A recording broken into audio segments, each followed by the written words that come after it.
Hey guys, Brendan here, aka Mr. Weaverface, and thank you ahead of time for watching this video. This is basically a summary of the video games that I've been playing lately, pretty much a gaming summary video. I've been doing a lot of gaming lately, and I felt really guilty not putting up a video on YouTube lately, so I really wanted to put something up there for you guys to see. A lot of these games I'm going over, some are very, common ones that you've heard about.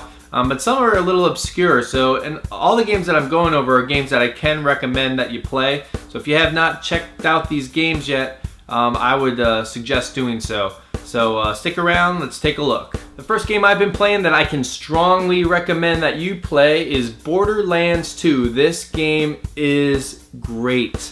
I played this a while when it first came out. If you pick it up, you can get it really cheap right now, but I would probably recommend getting the Game of the Year edition, which came out. And right now with the holidays, I think you can find it around 25 bucks or so on Amazon, which is a pretty good price. And that has all the add-on content and extra missions. I mean, this version here, this will keep you busy. It's very fun to play. This game is great. A lot of humor in the game, which is what I like in a game to keep me entertained. Good story as well. And awesome characters and voice acting. That's something that just stands out in this game. It's so great. The other thing that I like is the artwork. It has that comic book style where everything has like an outline to it. I like that personally. The other thing that you probably heard is that there's tons and tons of guns. Not one weapon is alike. There's so many guns in this game, and they all do something different with different power-ups, different effects. The only issue is as you go on through the game, you run out of room pretty quickly in your inventory. You run out of space, so you can only carry so many items with you, and you can only store so many items as well. So as the game progresses, it's hard to figure out which guns to keep, because one gun that you may think is your favorite actually becomes obsolete as you level up, and you'll probably find something cooler as the game progresses. The only tedious thing about the weapons is that you do have to sell off a lot to make room for the new items and weapons that you find. So that does get kind of tedious at times. But other than that, this game is great. So if you haven't played this game, please check it out, Borderlands 2.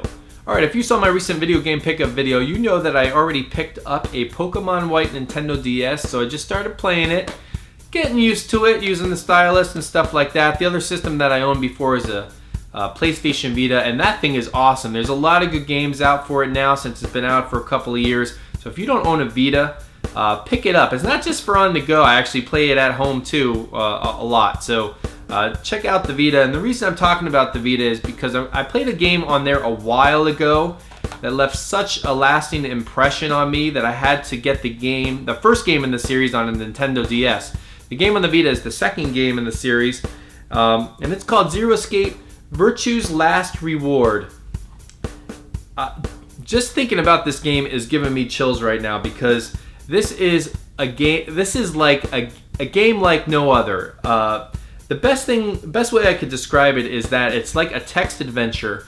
When I grew up, I owned a Commodore 64, and that's pretty much what I gamed on when I was a kid. And if you own a Commodore 64, you know exactly what I'm talking about when I say text adventure. Basically, a lot of reading, maybe a few pictures in there just to add to the element of the game, of the story, but a lot of reading, figuring out where to go, what items to pick up, and puzzles to solve.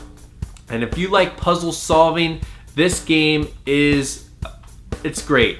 Not to give too much away about the story, but basically you find yourself trapped in a room at the beginning of the game, and you need to solve a puzzle to get out of the room. You find yourself with other strangers, and you have no idea who these people are. And you're trying to figure out what is going on. And the choices you make determine which story path that you'll end up taking. Now, the cool thing is that somehow as you complete a story path, you find yourself moving back to the beginning of the game and choosing a different story path.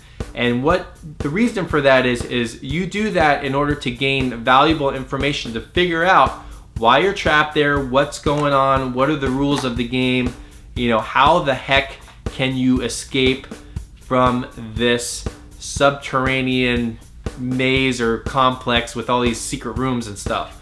So just I mean, there is a lot of reading involved on the first playthrough, and you can skip it as the game goes on, but you do not want to miss there's a lot of valuable information in the reading, so you don't want to miss that, because that can affect you at the end of the game, trying to figure out, well, all right, you know, what do I need to do here? So you do have to pay attention, and if you do like puzzle solving, this game is great. And the other thing in the rooms, not only do you need to solve puzzles to escape, but you can actually solve sub-puzzles in those rooms, and that allows you to gain information or find items to gain information to learn more about the game and what is going on. So, and I picked this game up as a whim. I didn't know much about it, and I am so glad I have this in my collection. So if you have not played this game, you don't mind reading and using your mind and solving puzzles, pick this up, man. This game is great. Anyway, that is the second game in the series. The first game that I'm now playing on the Nintendo DS is called 9 Hours, 9 Persons, 9 Doors. Both of these games are made by Axis, and as I'm playing this game, it's basically the same concept. Find yourself trapped in a room, you gotta figure out how the heck to get out of there, you meet up with strangers, and you try to figure out what's going on. One thing that I noticed between this and the Vita version, the second game of the series, is the Virtue's Last Reward definitely has a lot more voice acting, so it definitely is a little bit better as far as it adds to the the story and the gameplay. This doesn't have. This one has a little bit more reading involved, and maybe it gets maybe there's more as time goes on as far as voice acting. But I'm finding that the Vita Virtue's Last Reward definitely has a lot more added to it. But if this game is anything like the second game that I already played, I'm really going to enjoy this. So make sure you pick up both of these games. If you have these systems, the Nintendo DS and the Vita, pick up both of these games because these are awesome. Check them out. Alright, for the last game, we're going way back to the Super Nintendo, and the game is called Actraiser. I love the Super Nintendo. If you haven't already noticed my big wall of Super Nintendo games, yeah, what can I say? I love it. Anyway, Actraiser is a great game. When I first played this game as a kid, a lot of good graphics on there. I was really amazed by the graphics for the time, and the music. The music's very good as well. Pretty good story, pretty good concept to the game.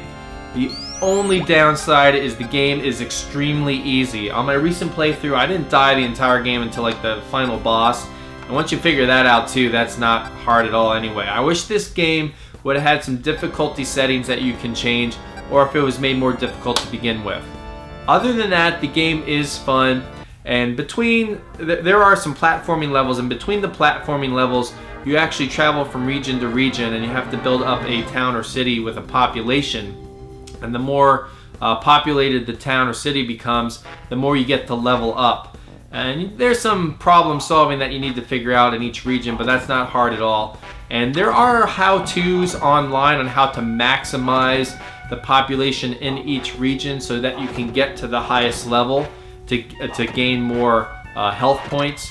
But again, this game is easy to begin with, so you really don't need to do that unless you're a completionist and you want to get the highest population ever on Actraiser. But it is fun to build the city and play the platforming levels. And for nostalgia too, I would recommend playing this game. So if you haven't played Actraiser, pick it up. You can play it on an emulator, but not quite the same as playing on the console. Again, that's Actraiser, Super Nintendo. Check it out. 4 games, 4 different systems. Here they are in all their glory. That's a lot of games there. If you don't have time for all of that, I would whittle it down to these 2. These games are awesome. Borderlands 2. Make sure you pick up the Game of the Year edition for all the add-on content.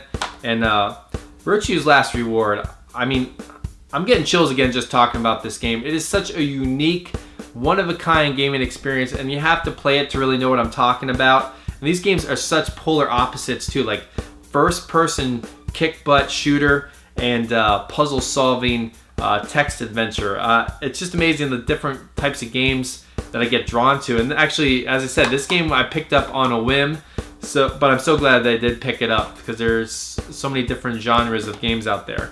Anyway, click on me to subscribe to the channel. I appreciate your support. Make sure you check out my other videos in the channel. I have a series called First Time Playing up above me. Video game pickup video, one of them over there. And this Black Friday, I didn't find any video games, but I did find a guitar, and I have a video about that, an unboxing of a PRS guitar. So if you like playing guitars, or if you're just interested in the story of me getting that guitar, make sure you take a look at that. Again, if you played these games or if you haven't played them yet and you have any questions, please leave your comments in the comments section below. I'd love to hear from you. This channel's just getting started out, so I'll definitely have time to respond to anything that you write there. And if you did like the video, make sure to give it a thumbs up and share it with all your friends and family and everyone that you know. Really appreciate it. Again, I'm Mr. Weaverface. Thank you for watching and take care.